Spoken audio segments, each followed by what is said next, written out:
Have you ever looked into the eyes of the woman you're with and felt nothing? Not malice, not anger, but a profound, chilling emptiness. A sense that you're connected to a shadow, a performance, but not a soul. You give your time, your loyalty, your future, only to realize you've been building a castle on a sinkhole. This isn't about numbers on a scoreboard. This is about psychological fractures. It's about a pattern of behavior that leaves a woman incapable of the one thing a high-value man requires: a deep, exclusive, soul-level bond. Ignoring the signs is a mistake that can cost you years of your life, break your ability to trust, and leave you emotionally hollowed out. You think you can fix her, or that you'll be the one who's different. That's your ego talking, and it's leading you off a cliff. Before we get into the 7 signs that will save you from that fate, do your part. Hit that like button right now. Let the algorithm know that men need this warning.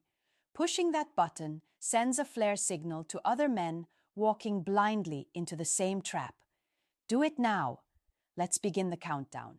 Sign number 7. The past is a redacted document. The first sign is often the most subtle, and it's one that modern men are conditioned to ignore. It's the woman whose past is a collection of vague stories, half-truths, and blacked-out pages. You ask about her last serious relationship, and you get a generic rehearsed answer. Oh, we just grew apart. You ask about the guy who's always commenting on her photos, and he's just an old friend. Her history is a fortress, and you are not allowed inside. The hidden meaning here isn't about her right to privacy. It's about a fundamental lack of transparency that bleeds into everything. A woman who cannot speak openly and honestly about her past is a woman who has something to hide, not necessarily a single event, but a pattern of decisions she knows is indefensible. This isn't a history. It's an active crime scene she's constantly taping off. The past isn't the past when its ghosts are still sleeping in her bed. I knew a guy, David, a good man, a builder. He was dating a woman like this for a year. He thought he was being respectful, the modern man who doesn't pry. He'd say her past made her who she is. One night, he found a second phone, a burner phone. It wasn't just one ghost from her past. It was a goddamn graveyard. Multiple ex-partners, casual hookups, all still on a rotation, orbiting her for validation and attention. David wasn't building a future with her. He was just the current tenant in a property that had never been taken off the market. Men misinterpret this sign because they've been shamed into it. They're told, "You're insecure, you're controlling, you don't trust me." So they back off. They swallow their gut instinct to avoid conflict. The brutal truth is this: a woman who is proud of the path she walked to get to you will gladly show you the map. A woman who is ashamed of it will burn the map and tell you you're crazy for asking to see it. The psychological consequence for you is a relationship built on a foundation of sand. You can never truly trust her because you don't even know who you're trusting. If you've ever felt like you were dating a spy with a classified past, comment "redacted" below. Let's see how many of us have been there.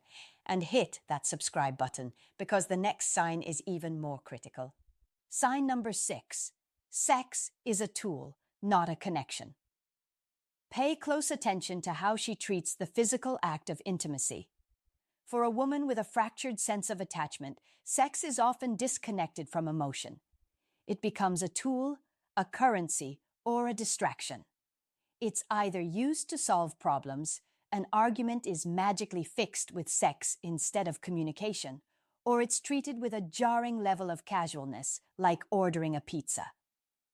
There's a performative quality to it, a technical skill devoid of genuine, soul-bearing vulnerability.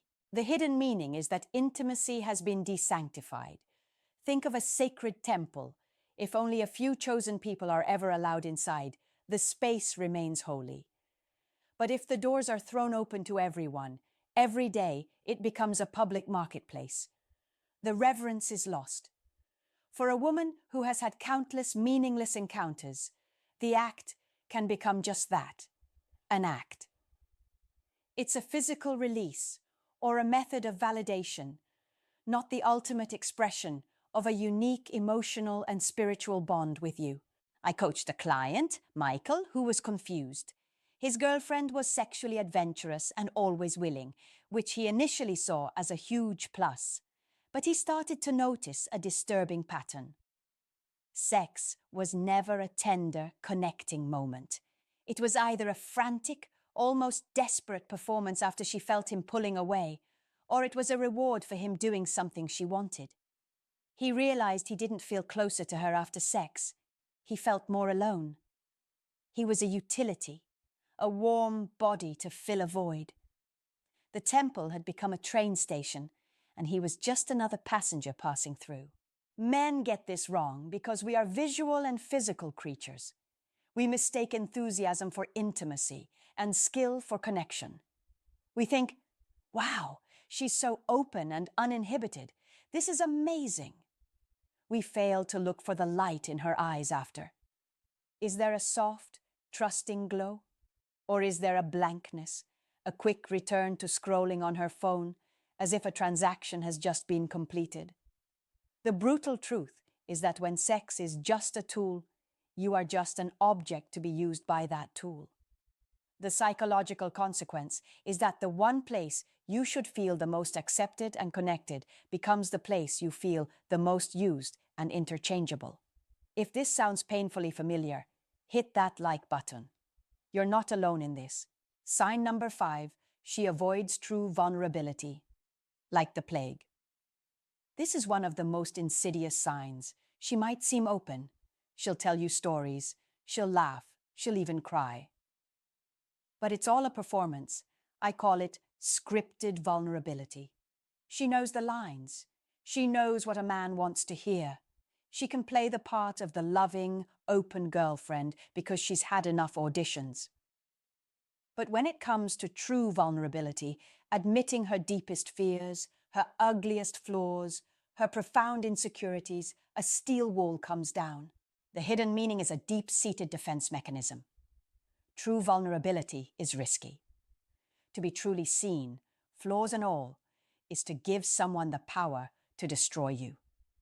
For someone who has given parts of herself away casually and repeatedly, building a genuine fortress around her soul becomes a matter of survival. She's given away her body so many times that her spirit is now under armed guard. She will show you the curated highlight reel of her emotions, but you will never be allowed into the director's cut. Think of an undercover agent who has played so many roles that they've forgotten who they truly are. That's her. She has a role for the caring boyfriend, another for the provider, another for the bad boy.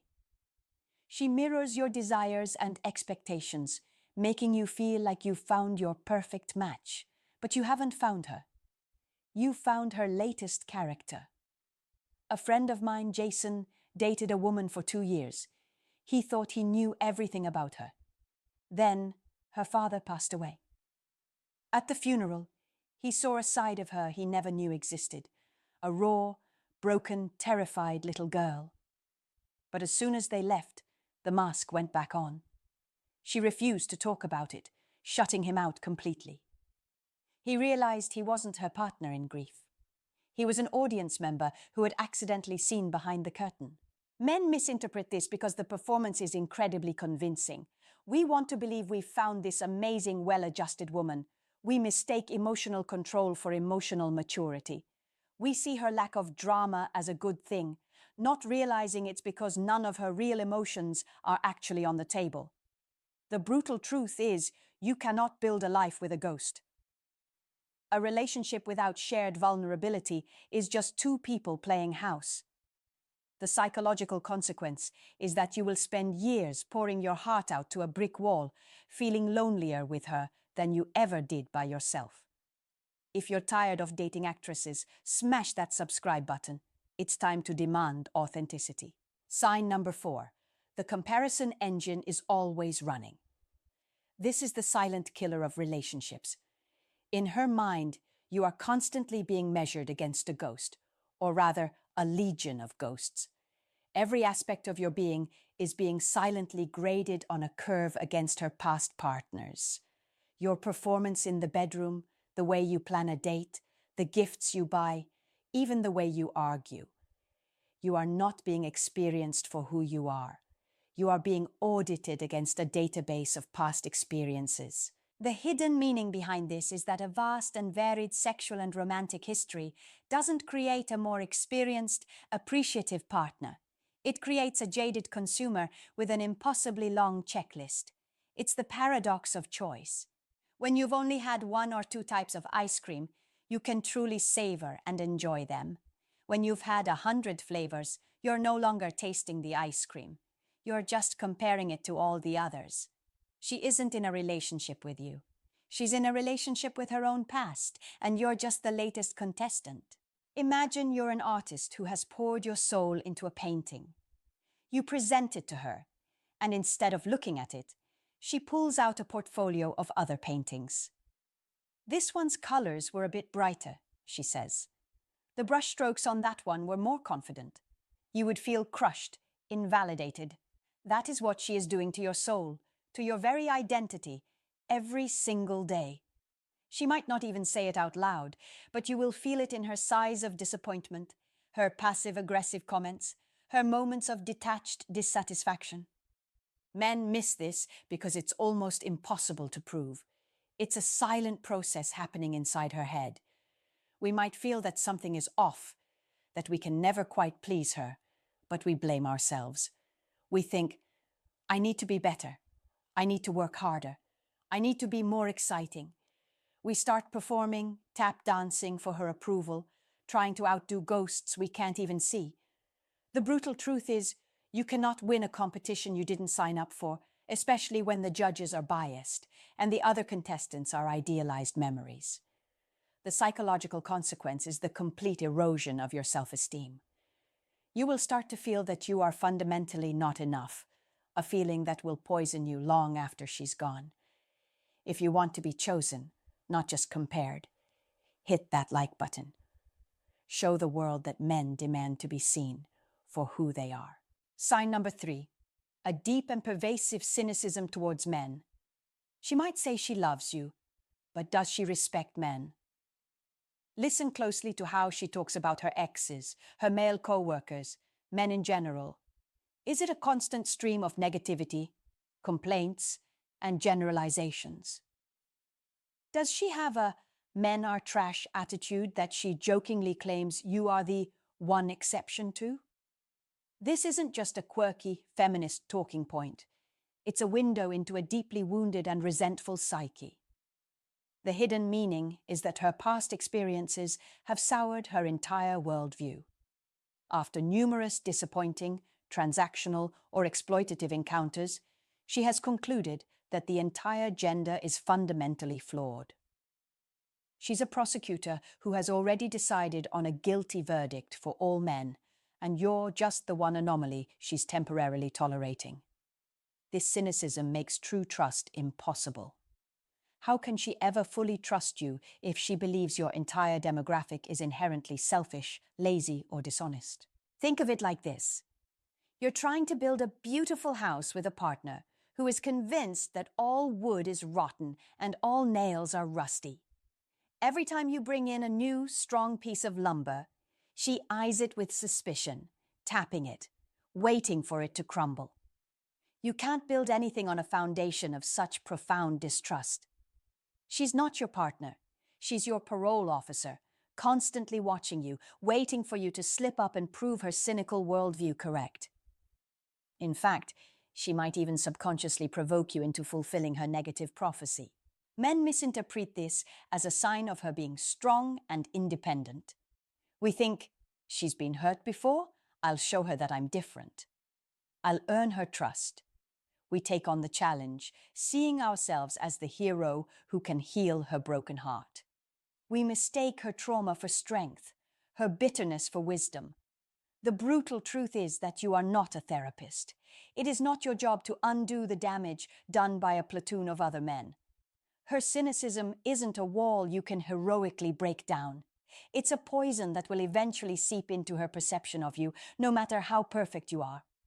The psychological consequence is that you will live in a constant state of anxiety, always on trial, knowing that one wrong move will confirm her deepest, darkest beliefs about who you really are. If you believe a partner should be a teammate, not a prosecutor, comment teammate below. And share this video with another man who needs to hear this. Sign number 2, a desperate, insatiable need for external validation. Her phone is a permanent extension of her hand. Every moment, happy or sad, needs to be documented and posted. Her self-worth is directly tied to the number of likes, comments, and DMs she gets. When you're with her, you feel like you're competing for her attention with 1,000 digital ghosts. She needs to be seen, to be desired, to be affirmed, constantly. Your validation is not enough. It's like a single drop of water in a bucket full of holes. The hidden meaning is that her sense of self has been outsourced. When a woman derives her value primarily from her desirability to a wide range of men, she becomes addicted to that attention. It's a drug. When the supply is cut off, as it is when she enters a monogamous relationship, she begins to experience withdrawal. She needs to know she's still got it. So she posts thirst traps.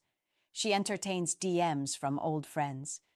She needs a constant stream of low-grade validation from the outside world to feel whole. This is like trying to fill a leaky bucket.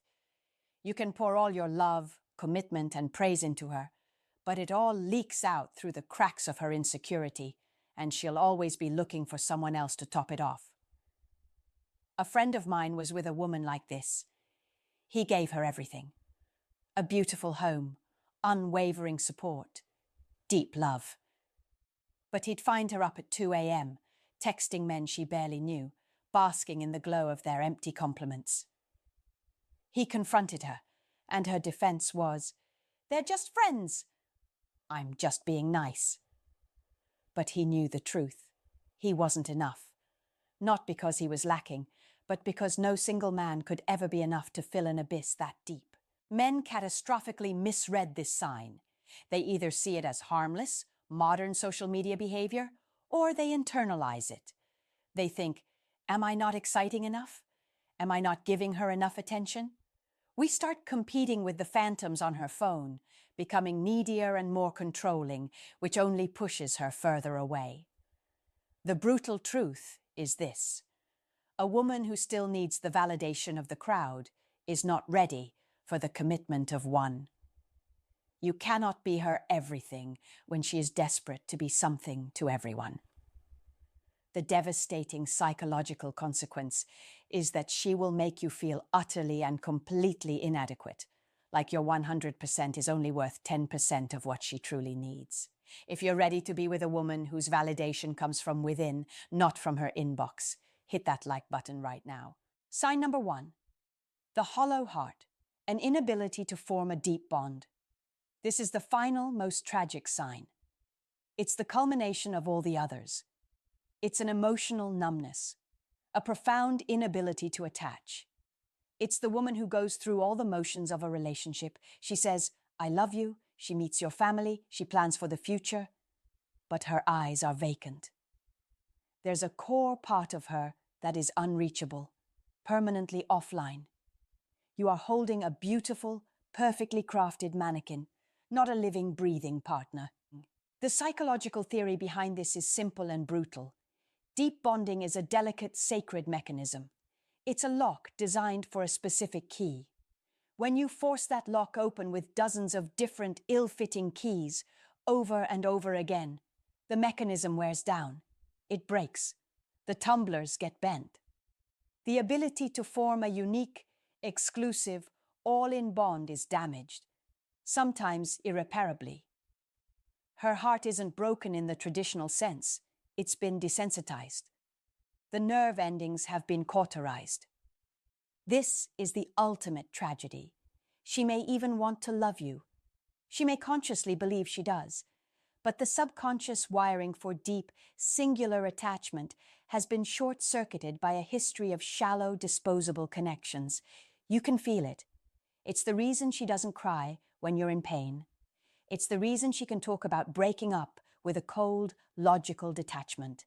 It's the reason you feel a constant, low-level dread that she could walk away tomorrow and not even look back.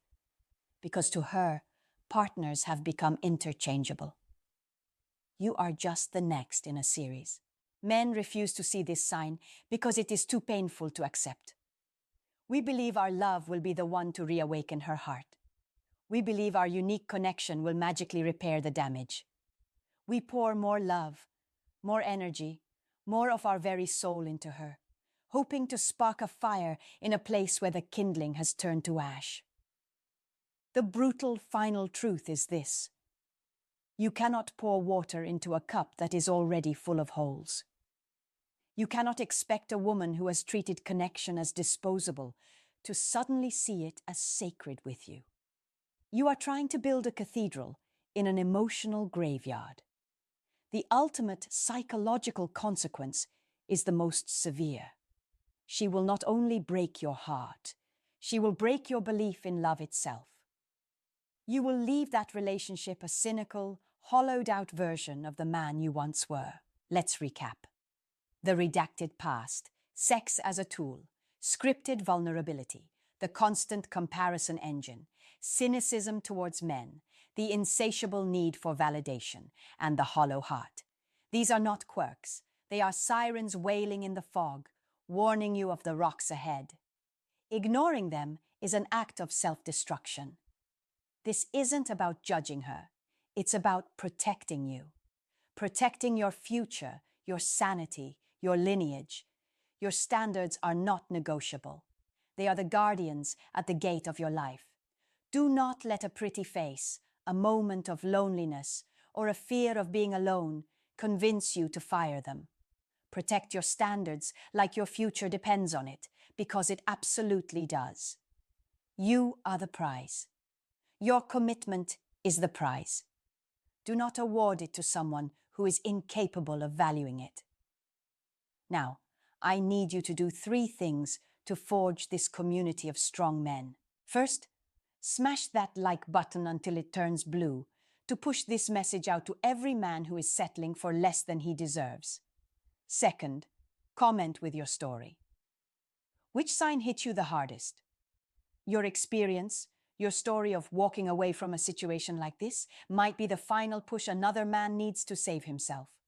Your story might save another man from falling into the same trap. And finally, subscribe to this channel and share this video with one friend who needs this wake-up call. Stay vigilant, protect your peace, and never, ever settle.